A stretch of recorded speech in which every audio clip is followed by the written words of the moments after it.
School నుండి వచ్చిన వెంటనే మమ్మీ ఇవాళ ఏం చేసావు, మాకు స్నాక్కి ఏం ఇస్తున్నావు అని అడిగే పిల్లల కోసం పన్నీర్తో మంచి స్నాక్ రెసిపీ చూపిస్తాను, చూసేయండి. ఇక్కడ పన్నీర్ తీసుకొని అన్నిటినీ ఇట్లా సన్నటి ముక్కల్లాగా కట్ చేసుకోవాలి. తర్వాత మన స్పైసెస్కి తగినట్టుగా ఉప్పు, కారం, ధనియాల పొడి, గరం మసాలా, అలానే పెప్పర్ పౌడర్ కూడా వేసుకొని బాగా కలుపుకోవాలి. అన్నిటికీ ఉప్పు కారాలు పట్టేలాగా బాగా కలుపుకోవాలి.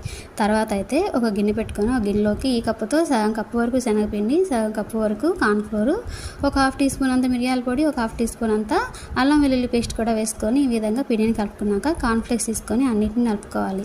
తర్వాత పన్నీర్ని మనం తయారు చేసి పెట్టుకున్న పిండి మిశ్రమంలో వేసుకొని కార్న్ఫ్లేక్స్ని కూడా కలుపుకుంటే ఈ విధంగా తయారవుతుంది. అన్నిటినీ ఇలానే చేసి పెట్టుకోవాలి. తర్వాత ఆయిల్ని మరీ హీట్ అవనివ్వకుండానే మనం అన్నీ చేసుకున్న వాటన్నిటిని ఒక్కొక్కటిగా వేసుకున్న వెంటనే కలుపుకోకుండా నిదానంగా కలుపుకుంటూ కాల్చుకున్నామంటే ఒక స్నాక్ అయితే రెడీ అవుతుంది.